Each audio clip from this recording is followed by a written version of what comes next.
À la fête de retraite de mon père, il m'a humilié devant ses 70 collègues. J'ai alors remis un dossier secret à son patron. En découvrant le contenu, la salle entière s'est figée dans un silence de mort. Je m'appelle Heather et j'ai 31 ans. Lors de la fête de départ à la retraite de mon père, il s'est tenu au pupitre, à remercier 70 personnes par leur nom, sa secrétaire, le facteur, et même le traiteur. Et quand quelqu'un a demandé « Et Heather ?» il a ri dans le micro et a dit « Elle ne vaut pas la peine d'être mentionnée ». 70 collègues ont regardé. Ma mère a baissé les yeux sur ses genoux. Mon frère a bu son eau. Et quelque chose que j'avais gardé en moi pendant 3 ans, doucement, patiemment, comme un document attendant d'être classé, s'est mis en place. Je me suis levé, j'ai marché jusqu'au pupitre et j'y ai posé un dossier. Sa patronne l'a ouvert avant qu'il ne puisse le faire. Ce qu'elle a lu a tout changé pour lui, pour mon frère, et pour un pont que 10 000 personnes traversent chaque jour. Maintenant, laissez-moi vous ramener au début, dans une petite ville appelée Carvey, et à une petite fille qui continuait de scotcher des certificats sur un réfrigérateur qui n'en voulait jamais. J'ai grandi dans le comté de Carvey, le genre d'endroit où tout le monde connaît votre nom de famille avant votre prénom. Et à Carvey, le nom Anderson signifiait une chose. Mon père, Gérald, directeur des travaux publics, 35 ans de métier. L'homme qui approuvait chaque route, chaque fossé de drainage, chaque trottoir de la ville. Il était important. Tout le monde me le disait. Mon frère Kyle, de 3 ans mon aîné, en était la preuve. Papa emmenait Kyle sur les chantiers de construction avant même qu'il ne sache lasser ses chaussures. Il le présentait à tous les barbecues du comté de la même manière. C'est mon fils. Il perpétuera le nom de la famille. Kyle rayonnait. Papa lui serrait l'épaule. Et moi, je me tenais 2 pas derrière, tenant ma propre assiette, attendant mon tour. Mon tour n'est jamais venu. J'étais doué en maths, j'adorais la physique, je rapportais des certificats d'excellence à chaque semestre, réglés comme une horloge. Je les scotchais sur le réfrigérateur à côté des photos de football de Kyle, de ses parties de pêche avec papa, de son ruban de première place à la foire du comté. Au matin, mon certificat avait disparu. Pas déplacé, disparu. J'ai posé la question à ma mère une fois. Elle a dit, il a dû tomber. Il n'était pas tombé. Quand j'ai dit à mon père que je voulais être ingénieur, il n'a pas levé les yeux de la télé. Quand je lui ai montré mon contrôle de géométrie, note parfaite. Il a demandé à Kyle si l'entraînement s'était bien passé. Un jour de Thanksgiving, j'avais peut-être 14 ans. Et j'ai apporté mon trophée de l'Expo Science à table, je l'ai posé juste à côté de la dinde. Papa l'a pris, a lu l'inscription et l'a mis dans le placard sous l'évier où nous rangions les produits d'entretien. Tout le monde s'en fiche d'un bout de papier, Heather, a-t-il dit. Ton frère fait de vraies choses, lui. Mais je n'ai pas abandonné. Je pensais que si j'essayais assez fort, un jour il me verrait enfin. J'avais tort, mais tort d'une manière que je n'aurais jamais pu imaginer. Dernière année de lycée et j'ai été accepté à l'université d'État avec une bourse complète, en génie civil. La lettre est arrivée un mardi. Je m'en souviens parce que je suis resté dans la cuisine à la tenir pendant 20 minutes, répétant comment j'allais l'annoncer à papa. Il n'était pas à la maison. Il était au match de football local de Kyle. Pas un tournoi, pas des phases finales, juste un match amical de ligue du samedi qui tombait le même soir que ma cérémonie de remise des diplômes du lycée. Kyle avait un match ce jour-là. Ma mère a appelé depuis les gradins, la voix basse pour que papa n'entende pas. Ma chérie, tu sais comment est ton père, a-t-elle chuchoté. J'avais entendu cette phrase 100 fois. C'était sa version d'une excuse, assez douce pour être dite, assez vide pour ne rien dire. Papa a payé l'université de Kyle, une école privée, en administration des affaires. Kyle a emménagé dans une chambre universitaire avec un mini réfrigérateur et un écran plat. Moi, j'ai emménagé dans un appartement en colocation hors campus avec 2 colocataires et une plaque chauffante. La bourse couvrait les frais de scolarité.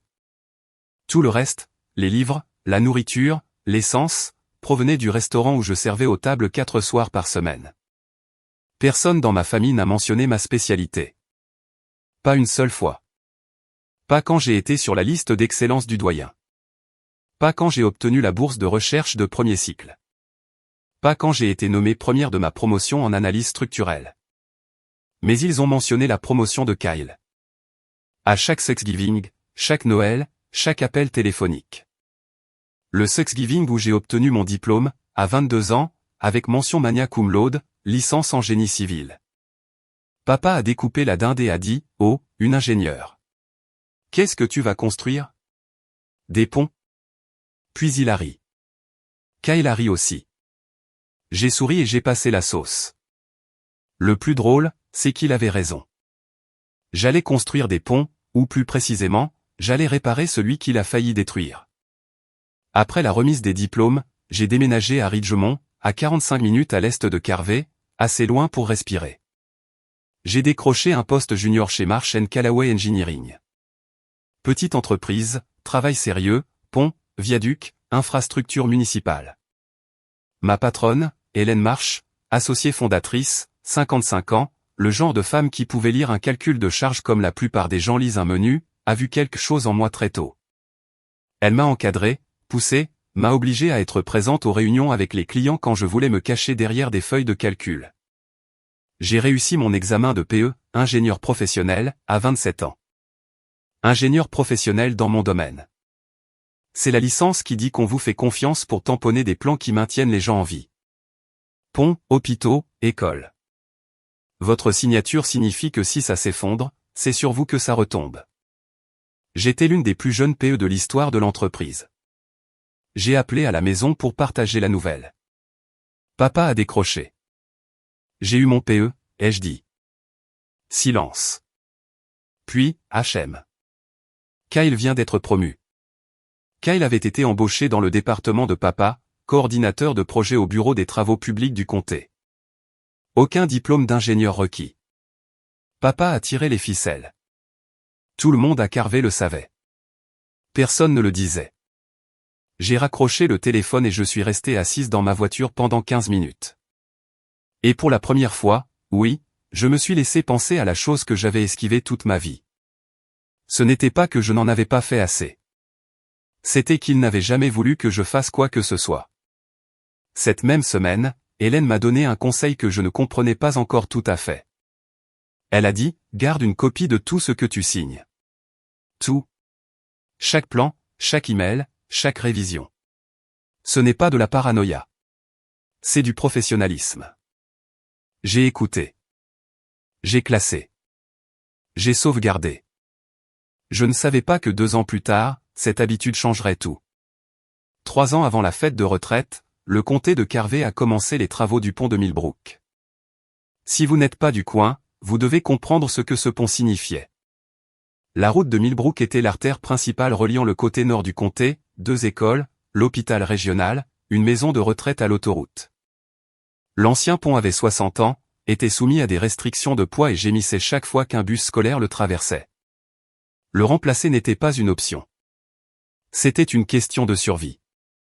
Pour papa, c'était plus qu'une infrastructure. C'était un héritage. Le plus grand projet de ses 35 ans de carrière. Il gérait le calendrier, le budget, les entrepreneurs. Son nom figurait sur chaque communiqué de presse. Le bulletin du comté a publié une photo de lui avec un casque de chantier debout sur la berge, les bras croisés, souriant comme un homme à qui on venait de remettre un trophée. Puis les inspecteurs ont trouvé le problème. La conception structurelle initiale réalisée par l'équipe interne de papa comportait un défaut critique dans les pylônes porteurs. Et sous le poids du trafic prévu et le stress des inondations saisonnières, les pylônes se dégraderaient en 5 ans, peut-être moins. Le terme technique est une défaillance progressive. Le terme de tous les jours est que le pont pourrait s'effondrer. Papa a paniqué. Pas publiquement. Gérald Anderson ne paniquait pas publiquement, mais à huis clos, j'ai appris plus tard qu'il avait fait les 100 pas dans son bureau pendant 3 jours d'affilée. Si la rumeur se répandait que son projet phare avait un défaut de conception fatal avant même que la construction ne soit terminée, sa réputation était ruinée, 35 ans effacés. Margaret Holt, l'administratrice du comté, la patronne de papa, a commandé un consultant externe. Examen structurel indépendant, non négociable. Je n'ai pas besoin que des étrangers me disent comment faire mon travail, a dit papa à son équipe. Mais Margaret Holt ne posait pas la question, et l'entreprise externe que le comté a engagée était la mienne. Hélène m'a convoqué dans son bureau un mercredi. Elle avait le contrat étalé sur son bureau. Sceau du comté, cahier des charges, date limite. Un examen structurel et une refonte du système de support de charge du pont de Millbrook. Tu es ma meilleure sur les structures de pont, a-t-elle dit. Celui-ci est pour toi. Mon estomac s'est noué. C'est le projet de mon père. Hélène a enlevé ses lunettes de lecture, m'a regardé comme elle le faisait toujours quand elle était sur le point de dire quelque chose que je ne voulais pas entendre. Ton travail, c'est le pont, pas l'ego de ton père. Elle avait raison. J'ai accepté la mission. Au bout de 2 semaines, j'ai réalisé que le problème était pire que ce que suggérait le rapport initial. Ce n'était pas seulement les pylônes. Le système entier de liaison des poutres était sous-dimensionné. Mauvaise qualité d'acier, contreventements transversaux insuffisants, voies de charge qui concentreraient le stress exactement dans les mauvais joints. S'il l'avait construit tel qu'il avait été conçu, ce pont aurait été un compte à rebours. J'ai repensé tout le système de transfert de charge. 6 semaines, des journées de 14 heures. J'ai fait tourner des simulations jusqu'à ce que mes yeux brûlent. J'ai vérifié et revérifié chaque calcul jusqu'à ce que les chiffres chantent. La solution a fonctionné. Le pont tiendrait.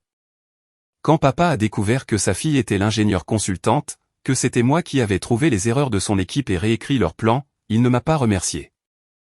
Il m'a appelé un samedi soir, la voix tendue comme un fil. Tu ne vas pas m'embarrasser, a-t-il dit. Répare ça discrètement, et ton nom reste en dehors de tout ça. Pas une demande, un ordre. Avec le même ton qu'il avait utilisé toute ma vie. Le ton qui disait, assieds-toi. Tais-toi. Disparais. J'ai réparé ça et je suis restée silencieuse. Ce fut ma première erreur. Le pont de Millbrook a ouvert un beau matin d'octobre. Les photos de l'inauguration ont fait la une de la Gazette du comté de Carvey. Papa se tenait au centre, serrant la main de Margaret Holt, rayonnant. Derrière lui, le pont brillait. Béton et acier, des lignes épurées s'étirant au-dessus de la rivière. Ma conception, sa photo. En l'espace d'une semaine, papa m'a effacé. Pas au sens figuré, littéralement. Il a envoyé des emails au bureau du projet. Supprimé toutes les références aux consultants externes du dossier Millbrook. Le rapport officiel attribuait la refonte à une collaboration d'ingénierie interne. Le nom de mon entreprise a disparu. Mon tampon de PE, nulle part. Mais le pire n'était pas l'effacement. Le pire était ce qu'il a mis à la place. Kyle a signé le plan d'ingénierie final soumis à l'État. Kyle Anderson, ingénieur superviseur, sa signature, son nom imprimé juste là sur la ligne de certification PE. Kyle qui avait un diplôme de commerce. Kyle qui ne pouvait pas faire la différence entre un diagramme de cisaillement et une liste de courses. Kyle, qui ne détenait pas de licence de PE parce qu'il n'avait jamais passé l'examen, parce qu'il n'était pas ingénieur. Dans tous les États de ce pays, signer des documents de PE sans licence est une violation de la loi sur la pratique de l'ingénierie de l'État. Ce n'est pas une zone grise. Ce n'est pas un détail technique. C'est de la fraude. Une fraude sur un document de sécurité publique. J'ai confronté papa en privé. Juste lui et moi, dans sa cuisine un dimanche après-midi. Papa, Kyle n'a pas de PE. Cette signature est illégale. Il n'a pas signé.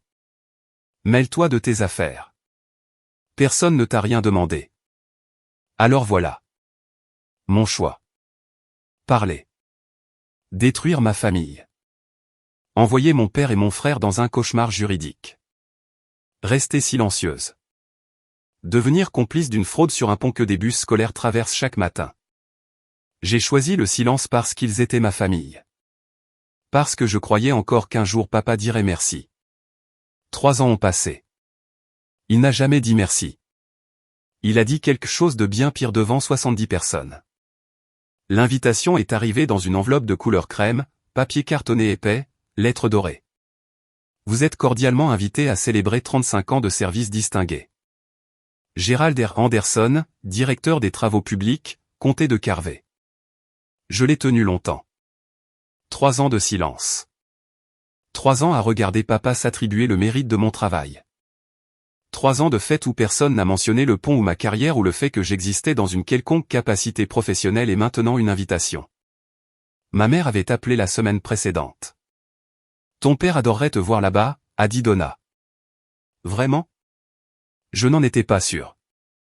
Mais quelque chose en moi, la même chose qui continuait de scotcher des certificats sur le réfrigérateur à 14 ans, voulait y croire.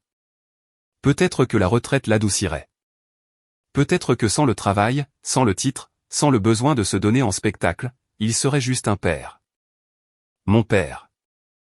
J'ai conduit 4 heures, j'ai acheté une nouvelle veste, grise anthracite, professionnelle, le genre de choses qu'on porte quand on veut être pris au sérieux. J'ai écrit une carte à la main. Félicitations, papa. 35 ans, c'est quelque chose dont on peut être fier. Heather. Je pensais chaque mot. Sur le siège passager à l'intérieur de mon sac de travail reposait un dossier en papier manille. Je ne l'ai pas apporté comme une arme. Je l'ai apporté comme on apporte un parapluie quand les prévisions annoncent 20% de risque de pluie, en espérant ne pas en avoir besoin, en sachant qu'on pourrait. 3 ans de documents, les bons plans, les emails, la lettre du Conseil de l'État, tous des originaux, tous vérifiés, tous reposant dans ce dossier depuis le jour où papa m'a dit de me mêler de mes affaires. J'ai rejoint l'autoroute en direction de Carvey et je me suis dit, ce soir, ce sera différent. Le dossier est resté dans le sac. Je ne savais pas encore qu'à la fin de la soirée, ce ne serait plus le cas. La salle communautaire du comté de Carvey semblait accueillir un mariage. Nappe blanche, centre de table avec de petits drapeaux américains et des casques de chantier miniatures. Une petite touche mignonne. C'était l'idée d'une blague de quelqu'un. Une banderole s'étirait sur le mur du fond. 35 ans de service. Gerald Anderson. En dessous, un écran de projecteur faisait défiler un diaporama de la carrière de papa. Je me suis tenu dans l'embrasure de la porte et j'ai regardé les photos défiler. Papa serrant la main du gouverneur. Papa a une pose de première pierre. Papa et Kyle à un pique-nique du comté. Polos assortis, bras dessus bras dessous. Papa et Kyle sur le chantier de Millbrook.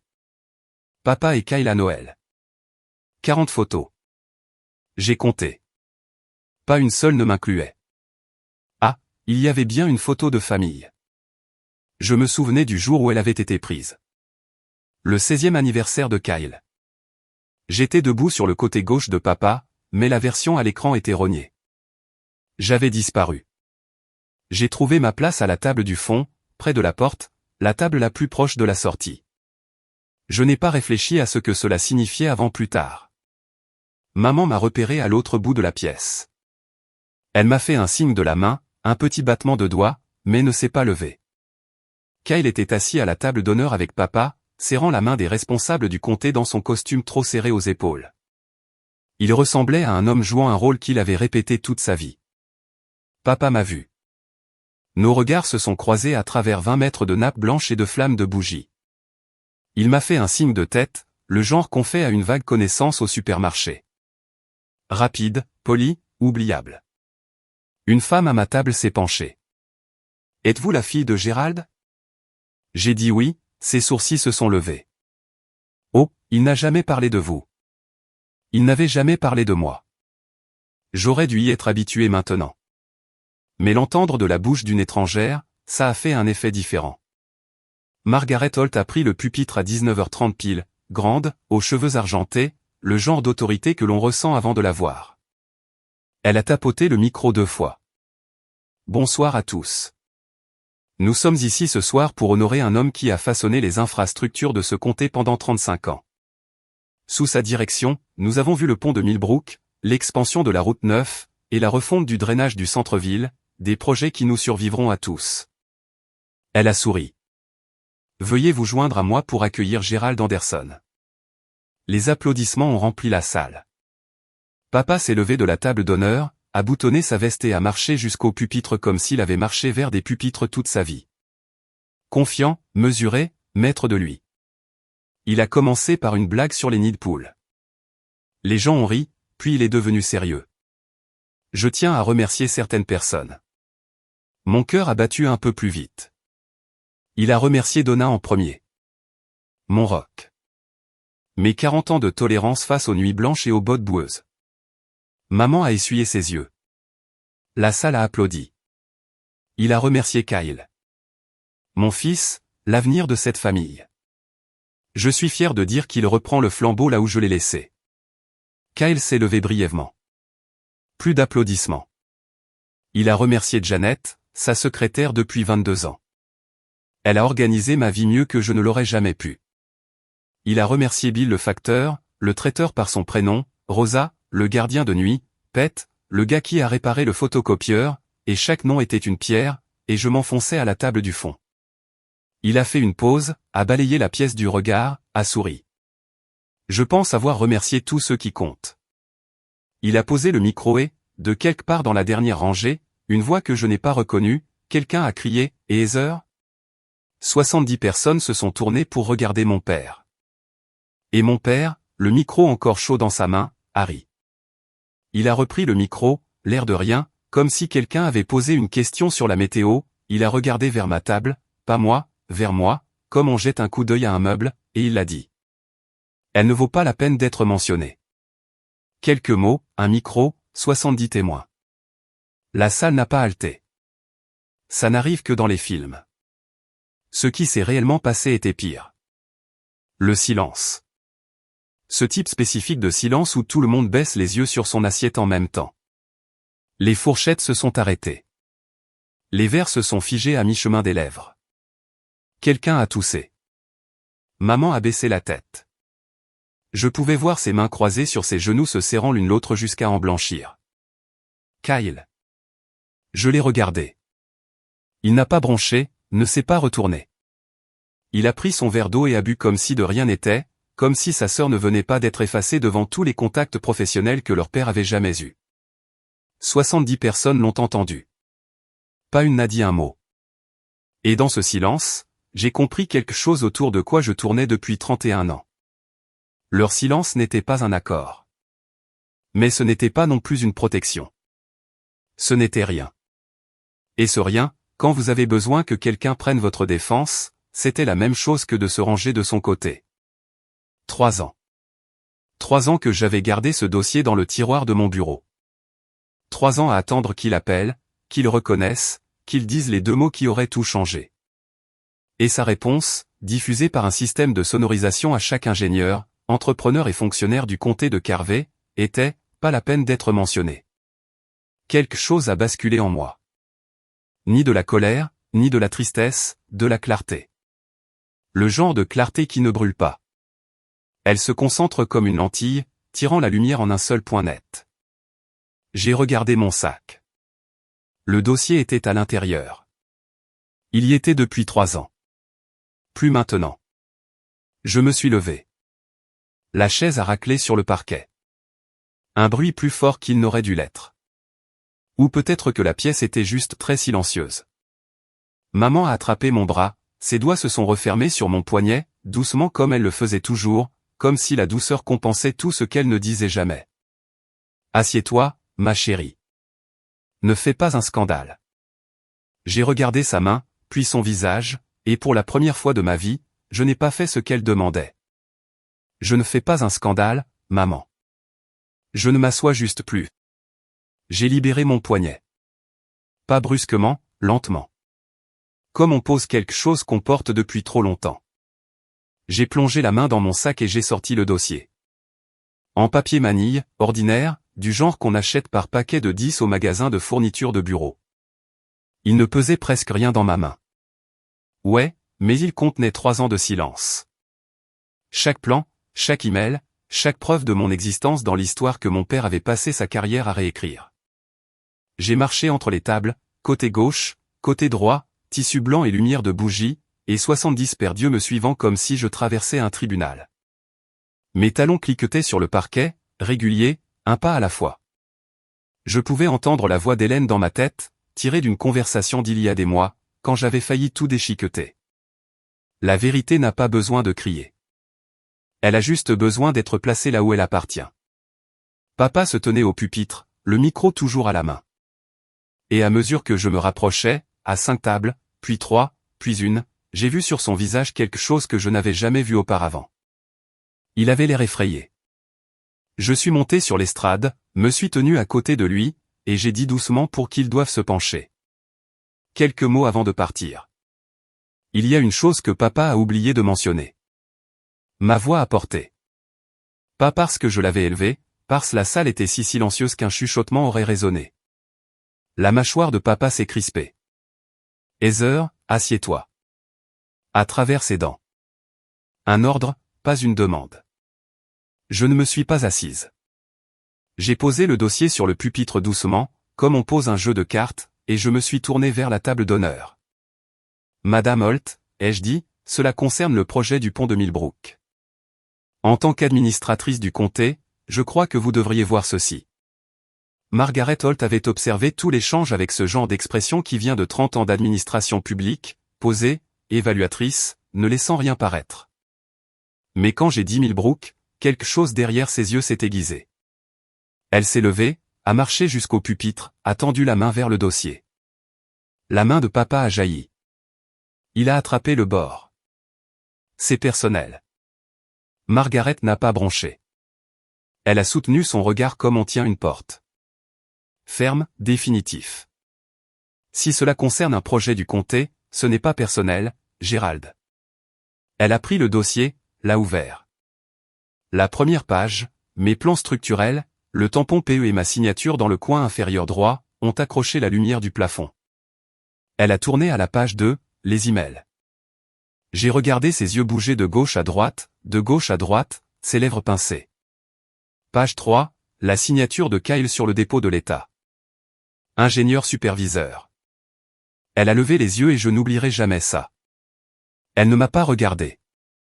Elle n'a pas regardé papa. Elle a regardé Kyle. Et à ce moment-là, j'ai pensé, était-ce la bonne chose à faire? 3 ans que je gardais ça. 3 ans que je choisissais la famille plutôt que la vérité. Si vous vous étiez tenu là où j'étais, tenant la preuve, regardant votre père rire de votre existence devant 70 personnes, auriez-vous ouvert le dossier ou seriez-vous parti? Dites-le moi dans les commentaires. Je veux sincèrement le savoir. Margaret a tourné une autre page, puis une autre. Puis elle a levé les yeux vers mon père et toute trace de célébration s'est vidée de la pièce comme l'eau d'un verre fêlé. Papa a arraché le dossier des mains de Margaret. Des papiers se sont éparpillés. 2 feuilles ont glissé du pupitre et ont dérivé vers le sol comme des feuilles mortes. C'est une affaire de famille. Sa voix s'est brisée sur le mot famille. Je n'avais jamais entendu ça auparavant. Le ton de Margaret a chuté de 10 degrés. Gérald, ce sont des documents d'ingénierie du comté avec des signatures que je dois vérifier. Rendez-les. Il ne l'a pas fait. Au lieu de cela, il s'est tourné vers la salle, 70 visages, certains stupéfaits, d'autres confus, la plupart très immobiles, et a fait ce que Gérald Anderson avait toujours fait de mieux. Il a donné une représentation. Ses épaules se sont détendues, son menton s'est baissé. Quand il a parlé, sa voix avait le tremblement prudent d'un homme qui a été blessé. Les amis, je suis désolé pour ça. Il a secoué la tête lentement. Ma fille a toujours eu des problèmes. Elle est séparée de la famille depuis des années. Quoi? Nous avons tout essayé. Il m'a regardé avec une tristesse si bien répétée qu'elle semblait presque réelle. Elle est perturbée depuis des années. Nous avons tout essayé. Et ça a marché pendant environ 5 secondes. Je l'ai vu onduler dans la pièce. Quelques hochements de tête compatissants. Une femme près du devant a serré sa serviette. Quelqu'un a chuchoté, comme c'est triste. Papa était doué pour ça. Il pouvait retourner une pièce en 30 secondes. Je l'avais regardé faire toute mon enfance, remodelant chaque histoire, chaque situation. Jusqu'à ce qu'il soit le héros et que je sois le problème. Mais cette fois, Margaret Holt tenait 3 pages de documents du comté. Et les documents ne réagissent pas au ton de la voix. Margaret s'est agenouillée, a ramassé les feuilles tombées et les a redressées contre le pupitre. Gérald, a-t-elle dit, sans méchanceté. Je vais avoir besoin que vous me rendiez ça. La performance de papa a vacillé parce que Margaret ne le regardait pas avec compassion. Elle le regardait de la manière dont un auditeur regarde une anomalie. Margaret a repris le dossier. Cette fois, papa n'a pas résisté. Elle a lu méthodiquement. Pas de drame, juste une femme faisant son travail à une vitesse qui a fait retenir son souffle à la pièce. D'abord, mes plans structurels. Tampon PE numéro 47832. Ma signature, Heather Monsieur Anderson, PE, à l'encre noire et nette. Ensuite, les emails, 7 d'entre eux, tous de l'adresse du comté de Gérald au bureau du projet. Elle a lu une ligne à haute voix. Pas pour faire du théâtre. Je pense qu'elle n'a pas pu s'en empêcher. Supprimer toutes les références aux consultants externes du dossier Millbrook. Elle a levé les yeux. Vous avez dit au conseil que la refonte avait été faite en interne. Le menton de papa s'est levé. C'était un travail d'équipe. Margaret a tourné la page. Le dépôt de l'État, les documents de certification PE soumis au département des transports de l'État. La signature de Kyle. Le nom imprimé de Kyle. La ligne qui indiquait ingénieur superviseur, numéro de licence PE et à côté, un numéro. Un numéro qui n'existait dans aucun registre de l'État. Margaret a fixé la page pendant un long moment. Puis elle s'est tournée vers Kyle. Il était toujours à la table d'honneur, sa serviette sur les genoux, ressemblant à un homme regardant sa propre voiture glisser du haut d'une falaise au ralenti. Kyle, a dit Margaret, calme comme un médecin lisant des résultats d'analyse. Avez-vous une licence de PE? La salle s'est agitée. Les ingénieurs dans le public, et il y en avait plusieurs, se sont redressés. Ils savaient ce que cette question signifiait. La bouche de Kyle s'est ouverte. Ses yeux se sont posés sur papa, le réflexe de toute une vie. La recherche automatique de quelqu'un pour répondre à sa place. Mais papa était figé au pupitre, micro en main, pas de texte, pas de répétition. Pour la première fois de ma mémoire, Gérald Anderson n'avait rien à dire. Kyle était livré à lui-même. La voix de Kyle est sortie fine, dépouillée du ton assuré qu'il avait utilisé toute la soirée. Papa m'a dit de signer. Je ne savais pas que c'était un problème. Le murmure qui a parcouru la pièce n'était pas de la surprise. C'était de la reconnaissance. 70 personnes faisant le calcul en même temps. Ingénieurs, entrepreneurs, responsables du comté. Chacun d'eux comprenait ce que signifiait une signature de PE. Et chacun d'eux comprenait ce que cela signifiait quand quelqu'un signait sans en avoir une. Margaret s'est retournée vers papa. Gérald, vous étiez chef de projet. Vous avez supervisé l'implication de Kyle. Papa s'est redressé, a essayé de se reprendre. Il était supervisé. Je l'ai supervisé. Margaret n'a pas scié. Vous êtes chef de projet, Gérald. Vous n'avez pas de PE non plus. Silence, mais d'un autre genre maintenant. Et pas le silence gênant d'une querelle familiale. C'était le silence de personnes réalisant qu'elles regardaient quelque chose d'officiel, quelque chose avec des conséquences. Ce n'était pas une fille faisant une scène à la fête de son père. C'était une affaire d'ingénierie du comté se déroulant en temps réel. Maman s'est levée. Sa chaise a crissé contre le sol. Sa voix tremblait. Pouvons-nous s'il vous plaît ne pas faire ça ici? Toutes les têtes se sont tournées vers moi, dans l'attente. Et j'ai dit la chose que je retenais depuis 3 ans, la raison pour laquelle le dossier existait. J'ai essayé de faire ça en privé il y a 3 ans, maman. Papa m'a dit de me mêler de mes affaires. Maman s'est rassise lentement, comme si l'air l'avait quittée. Papa a grippé le pupitre des 2 mains. Ses jointures étaient blanches. Son visage était rouge. Et quand il a parlé, le micro a capté chaque mot. C'est ma fête de retraite et pas un tribunal. Mais Margaret Holt glissait déjà les documents dans le dossier soigneusement, complètement. La façon dont on manipule des preuves, c'est là que papa est sorti de son rôle. Il s'est retourné contre moi. Rotation complète, épaules carrées, micro oublié dans son poing. Sa voix était éraillée. Pas de performance, pas de gestion du public. Juste 31 ans de quelque chose de les remontant enfin à la surface. Je t'ai donné un toit. Je t'ai donné à manger. Et c'est comme ça que tu me remercies? La salle a tressailli. Pas au mot, au ton. C'était le Gérald Anderson que personne dans cette pièce n'avait jamais vu. Le privé. Celui qui parlait derrière des portes closes, dans les cuisines, dans les couloirs. Celui que seule sa famille connaissait. Je n'ai pas reculé. Je n'ai pas élevé la voix. Tu m'as donné un toit, papa. Mais tu ne m'as jamais donné de place à table. Même pas ce soir. Quelque chose a changé dans la pièce. Je pouvais le sentir. Un changement de gravité. Quelques personnes aux tables latérales ont hoché la tête. De petits mouvements presque involontaires. Mais Janet, la secrétaire de papa depuis 22 ans, assise à 3 tables de là, a sorti un mouchoir de son sac à main et se l'est pressé sur les yeux.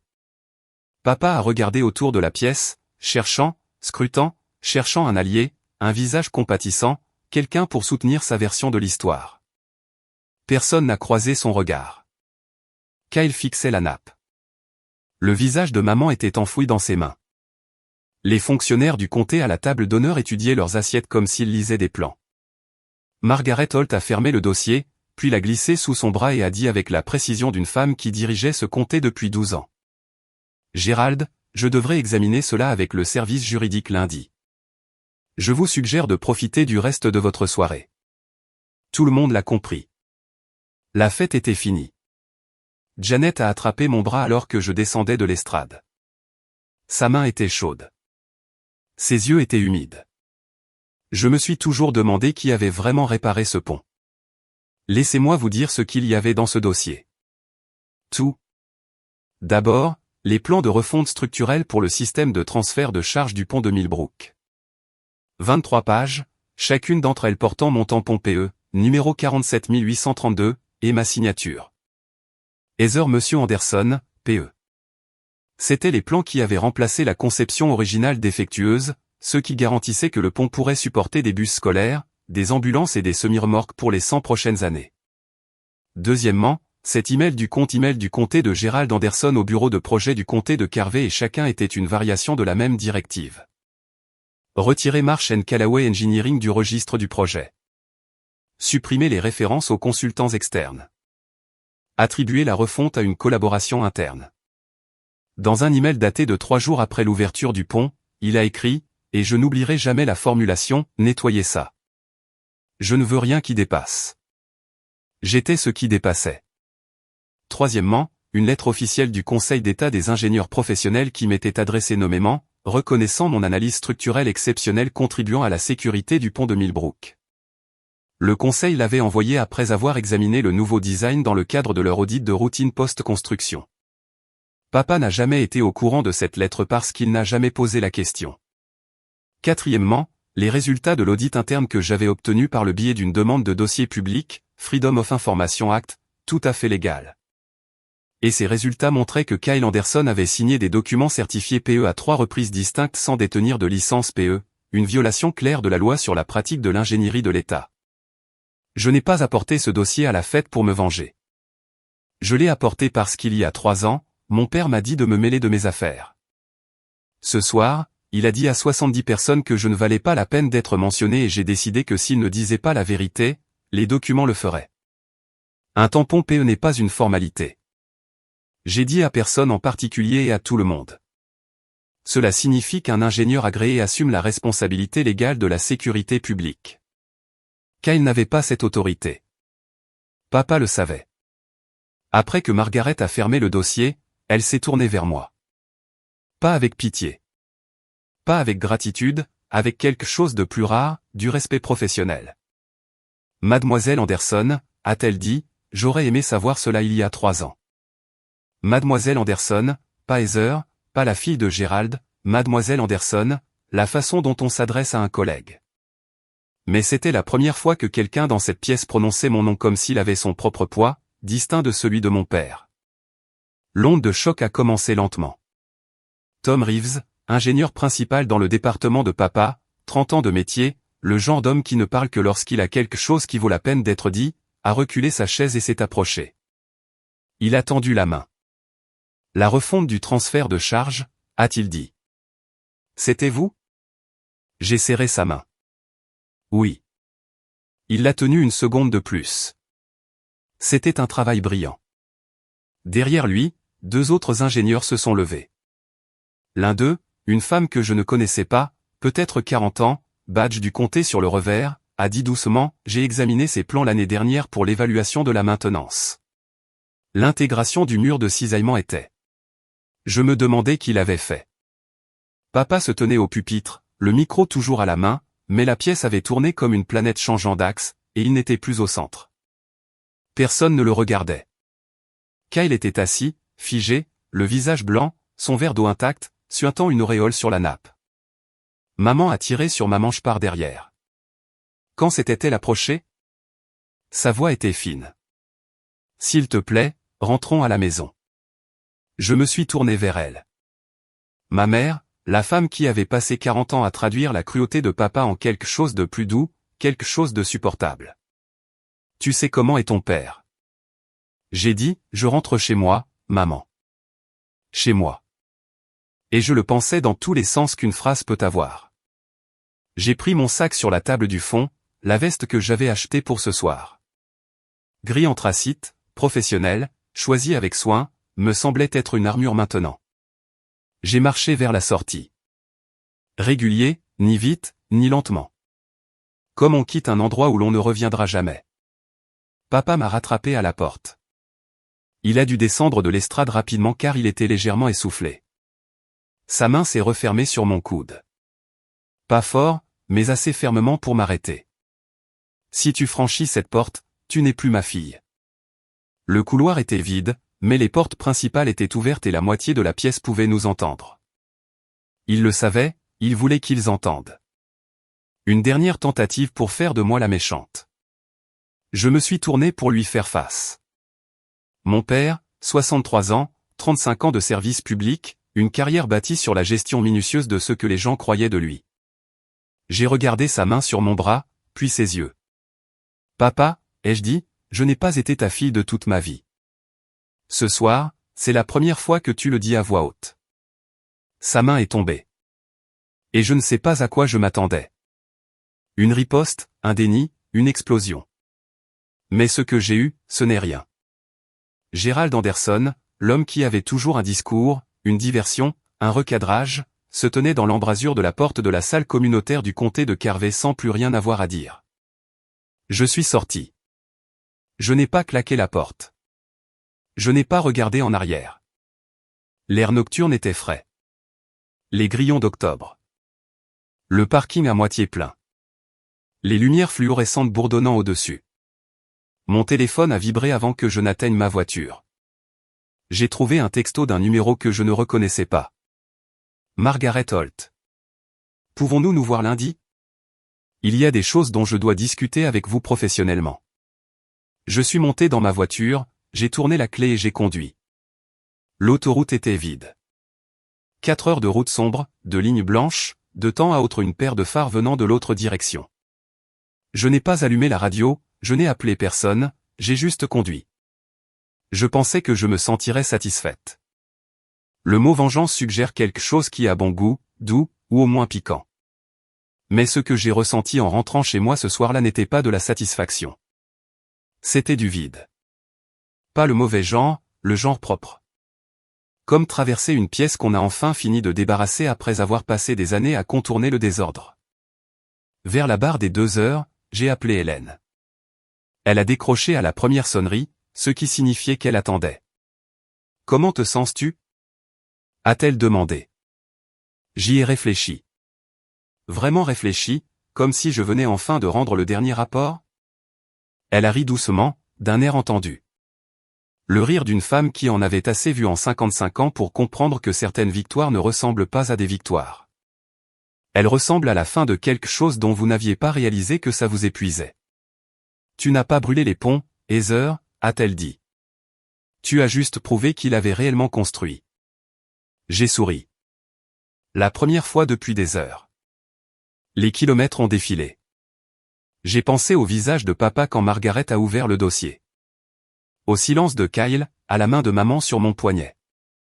Assieds-toi ma chérie. Et aux 20 années de Assieds-toi ma chérie qui avait précédé. J'ai pensé à ce que papa avait dit, pas la peine d'être mentionné.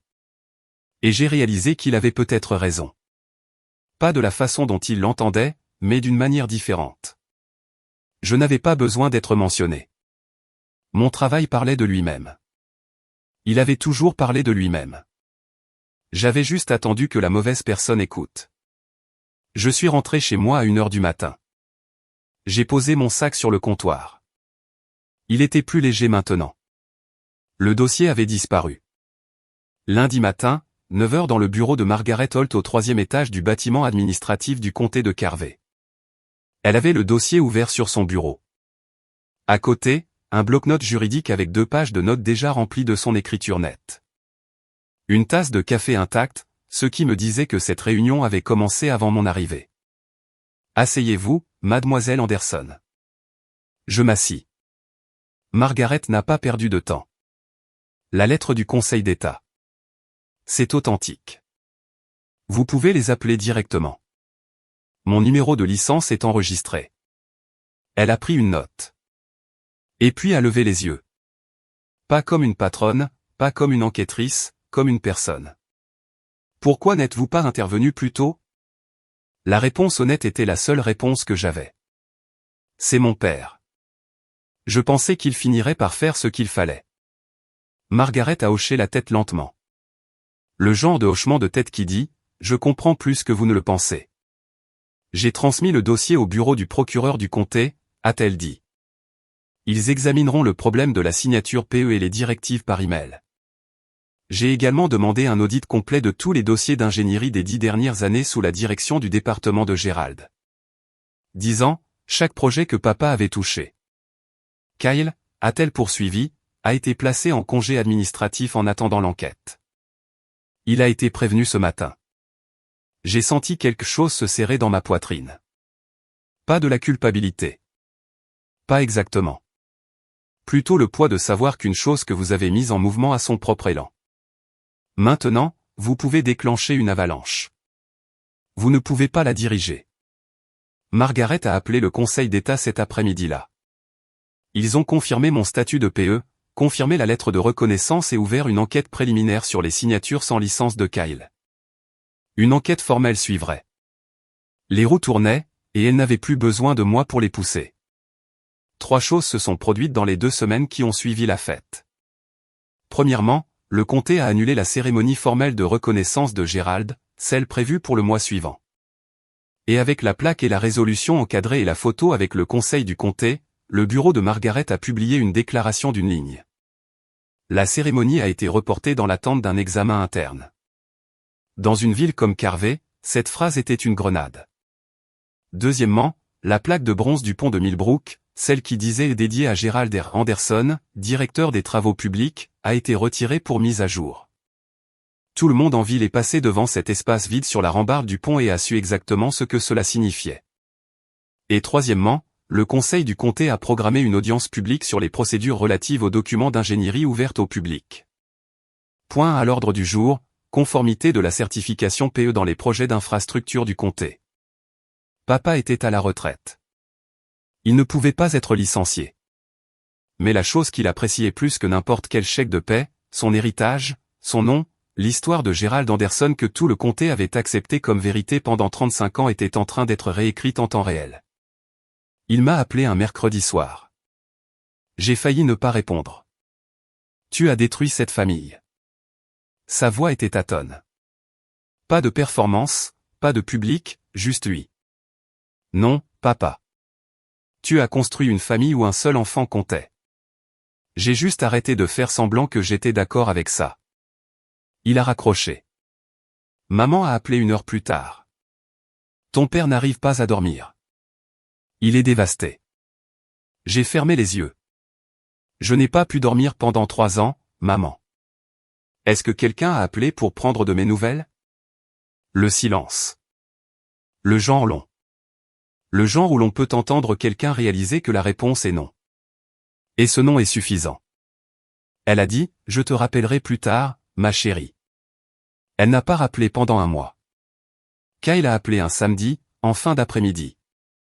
Le soleil se couchait par la fenêtre de mon appartement, et je faisais ce que je faisais toujours le samedi, réviser des plans, boire du café froid, faire semblant que le silence ne me dérangeait pas.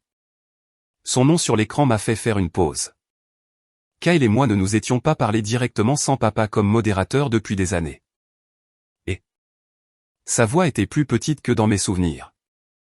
La confiance des salles de conférence avait disparu. Oh, et longue pause. Je pouvais l'entendre respirer. Tu étais obligé de le faire devant tout le monde? J'ai posé mon café. Tu l'as regardé dire que je ne valais pas la peine d'être mentionné devant tout le monde. Un autre silence. Je l'ai laissé s'installer. J'avais passé ma vie entière à combler les silences pour les autres. À adoucir, à m'accommoder, à rendre les choses plus faciles pour tout le monde sauf pour moi. Plus maintenant. Je ne savais pas que ce truc de PE était si sérieux, a-t-il fini par dire. Je sais. C'était ça. Je ne l'ai pas accusé. Je ne lui ai pas fait la morale. J'ai juste confirmé ce que nous comprenions tous les deux. Kyle ne savait pas parce que papa ne le lui avait jamais dit, parce que papa avait besoin que Kyle signe sans poser de questions. Kyle, engage ton propre avocat, pas celui de papa. Le tien. Pourquoi? Parce que l'avocat de papa va protéger papa. Tu as besoin de quelqu'un qui te protège. Encore un silence, puis très doucement. Je suis désolé de n'avoir jamais pris ta défense. J'ai regardé par la fenêtre. Le lampadaire s'était allumé. Je sais ça aussi. Après avoir raccroché, je suis resté assise là pendant un long moment en pensant, si papa nous avait traités de manière égale, si Kyle n'avait jamais reçu un rôle pour lequel il n'était pas qualifié, si je n'avais jamais été effacé du dossier, est-ce que tout cela serait arrivé? Je ne pense pas. Papa ne m'a pas seulement fait du mal, il a aussi fait du mal à Kyle, juste d'une manière différente. Pensez-vous que Kyle mérite des conséquences, ou est-il une autre victime du contrôle de Gérald? J'adorerais entendre vos réflexions dans les commentaires. Carvey est une petite ville. À la fin de la semaine, tout le monde le savait. Pas toute l'histoire. Les petites villes ne s'embarrassent d'histoires complètes. Elles s'en tiennent à des fragments, à des versions chuchotées, à la phrase que vous surprenez à la quincaillerie. Mais les fragments suffisaient. Le journal local a été le premier à publier. À la une, en bas de page. Le comté examine les dossiers d'ingénierie après les révélations d'une fête de retraite. Pas de nom dans le titre, mais l'article mentionnait un ancien chef de département et des irrégularités dans les documents de certification PE. À Carvey, c'était aussi bien qu'un panneau d'affichage. En l'espace d'un mois, les ondes de choc ont atteint chaque coin du monde de papa. Le Rotary Club, dont il était membre depuis 20 ans, où il s'asseyait à la table d'honneur à chaque dîner mensuel, a envoyé une lettre, poliment rédigée. Soigneusement formulée dont l'essentiel était, il serait peut-être préférable qu'il prenne du recul par rapport à sa participation active jusqu'à ce que l'affaire soit résolue. Les voisins ont arrêté de faire signe de la main. Pas tous, mais suffisamment. Ceux qui comptaient pour papa. Ceux dont il comptait les signes de la main comme une monnaie d'échange. Puis Kyle a reçu une notification officielle du Conseil d'État des ingénieurs professionnels. Une enquête officielle pour exercice illégal. Si le Conseil constatait une violation, les sanctions pouvaient inclure des amendes et un casier judiciaire permanent. Et bien que Kyle n'ait jamais été réellement ingénieur, cette signature sur des documents officiels de l'État était aussi réelle que le béton. Maman a appelé une fois de plus. Sa voix avait une nouvelle tonalité. Pas de la colère envers moi, mais quelque chose proche de la capitulation. Es-tu heureuse maintenant? J'y ai réfléchi. Honnêtement, non, maman. Je ne suis pas heureuse, mais je suis honnête. Et pour la première fois, tout le monde l'est aussi. Elle est restée silencieuse pendant un long moment. Puis elle a dit quelque chose qu'elle n'avait jamais dit auparavant. J'aurais dû parler il y a des années. Ce n'était pas suffisant, mais c'était un début. Margaret Holt a appelé Hélène en novembre. J'étais à mon bureau quand Hélène est entrée, s'est appuyée contre le chambranle de la porte et a souri. Le sourire spécifique qu'elle réserve aux bonnes nouvelles qu'elle garde depuis au moins 1 heure. Le comté vient de signer un contrat de 3 ans avec nous, a-t-elle dit. Conseil en infrastructure, pont, système de drainage, spécifications routières, tout le portefeuille. J'ai levé les yeux de mon écran. C'est génial. Devine qui ils ont demandé comme ingénieur principal? Je n'avais pas besoin de deviner. Le contrat était officiel. Mon nom, mon vrai nom, rattaché à mes vrais diplômes, figurait sur chaque projet d'infrastructure du comté de Carvey à l'avenir, pas caché, pas effacé, pas attribué à quelqu'un d'autre. Le mien. Et 1 semaine plus tard, j'ai conduit devant le pont de Millbrook et j'ai remarqué que la plaque avait été remplacée. La nouvelle disait pont de Millbrook, comté de Carvey, refonte structurelle, Marsh & Callaway Engineering. Pas de noms individuels, mais dans mon secteur, le crédit de l'entreprise était suffisant. Quiconque le chercherait trouverait le dossier du projet. Et dans le dossier du projet, il me trouverait. Tom Reeves, l'ingénieur principal du département de papa, m'a envoyé un email ce soir-là. Pas d'objet, juste un paragraphe. Mademoiselle Anderson, j'ai examiné votre refonte de Millbrook en détail lors de l'audit la semaine dernière. L'intégration du mur de cisaillement, la redistribution des voies de charge, la séquence de renforcement des pylônes. C'est l'un des meilleurs travaux structurels que j'ai vus en 30 ans. Le comté a de la chance de vous avoir sous contrat. Tom, je l'ai lu 3 fois, puis je l'ai imprimé et je l'ai mis dans le tiroir de mon bureau. Pas parce que j'avais besoin de preuves, mais parce que parfois après 31 ans de silence, c'est bien d'avoir les mots sur papier et juste de savoir qu'ils sont réels. 6 mois plus tard, papa n'a pas été arrêté, n'a pas été inculpé, n'a pas été traîné devant un tribunal. Ce qui s'est passé a été plus silencieux que ça et à certains égards pire. Le procureur du comté a conclu que les actions de Gérald, ordonner la suppression des dossiers de consultants et faciliter les signatures PE sans licence, étaient des violations administratives, non pénales. Il était déjà à la retraite. Il n'y avait aucune mesure disciplinaire liée à l'emploi à prendre. Et le comté a émis une réprimande formelle pour le dossier et a renvoyé le cas de Kyle devant le Conseil d'État pour un jugement indépendant. Mais la vraie punition, celle qui comptait dans un endroit comme Carvey, était la redéfinition. L'histoire de 35 ans de Gérald Anderson n'était plus celle qu'il avait écrite. Le pont qui était censé être son couronnement avait maintenant l'entreprise de quelqu'un d'autre sur la plaque. Les transcriptions des audiences étaient dans les archives publiques. Et le journal les a découpées et les a classées dans les archives de la bibliothèque du comté de Carvey, juste à côté de 35 ans de communiqués de presse flatteurs. Kyle m'a dit dans l'un de nos échanges occasionnels de textos que papa restait la plupart du temps à la maison maintenant. Il n'allait pas au restaurant pour prendre un café. Il ne promenait plus le chien devant le bâtiment du comté. Il regardait la télé. Il lisait le journal. Il ne parlait pas de moi. Maman a envoyé une lettre écrite à la main sur du papier à lettres dont je me souvenais de mon enfance. Bleu pâle et ses initiales en relief en haut. Je sais que j'ai eu tort de rester silencieuse. Je ne te demande pas de me pardonner. Je veux juste que tu saches que je te vois. Je t'ai toujours vu. J'avais juste trop peur de le dire. Je l'ai lu à la table de ma cuisine et j'ai pleuré. Pas parce que ça réparait quoi que ce soit. Ça ne le faisait pas. Mais parce qu'après 31 ans, ma mère avait enfin dit la chose que j'attendais d'entendre du mauvais parent. Ce n'était pas une fin, mais c'était une porte à peine entr'ouverte, laissant entrer une fine ligne de lumière. Maintenant, j'ai conduit jusqu'au pont de Millbrook un mardi matin. Sans raison. Je voulais juste le voir. Il était tôt, 7h15. Le ciel était encore rose sur les bords. Un bus scolaire a traversé en direction du nord. Puis un camion de livraison. Puis une femme dans un monospace avec 2 sièges auto à l'arrière. Le pont a tenu. Il n'a pas gémi. Il n'a pas fléchi. Il les a portés comme un pont est censé le faire. Silencieusement, invisiblement, sans demander de reconnaissance. Personne dans ce bus ne connaissait mon nom. Et personne dans ce camion n'avait la moindre idée de qui avait repensé le système de transfert de charge ou passé 6 semaines à faire tourner des simulations jusqu'à ce que les chiffres fonctionnent. Ils n'avaient pas besoin de le savoir. Ils avaient juste besoin que le pont tienne et il a tenu.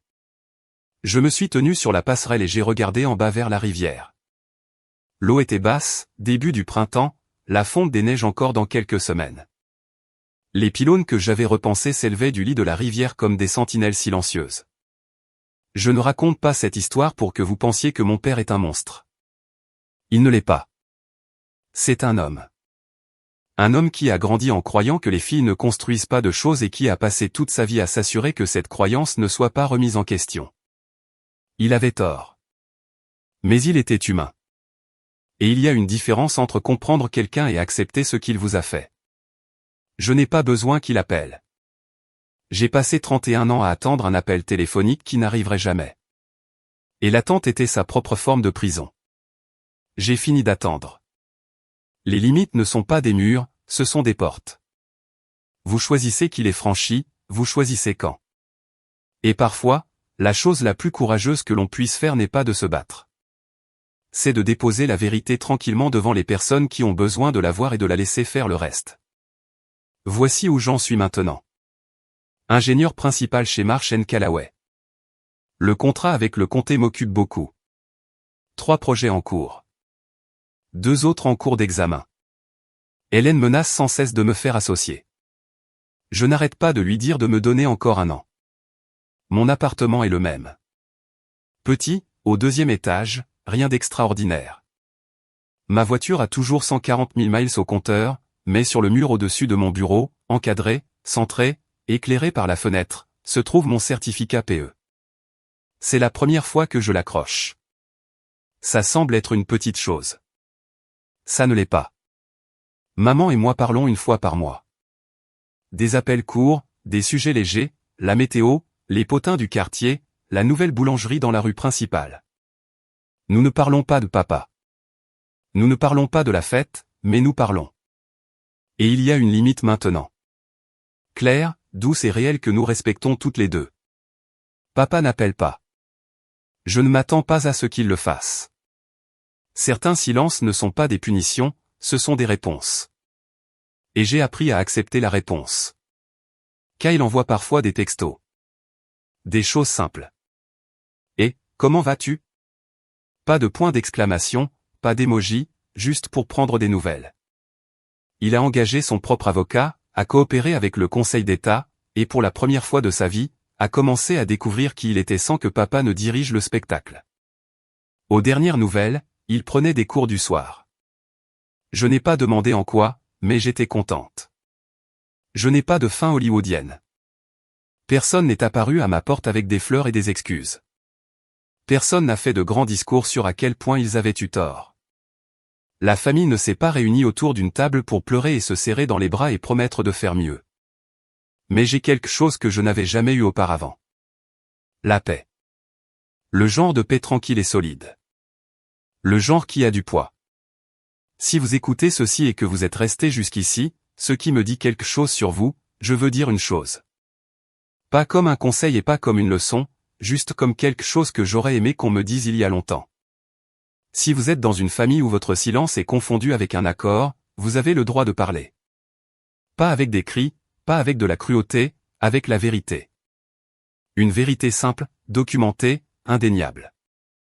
Et si vous portez un dossier, littéral ou autre, vous n'êtes pas obligé de l'ouvrir. Mais vous méritez de savoir qu'il vous appartient, qu'il existe, que la preuve de qui vous êtes et de ce que vous avez fait est réelle.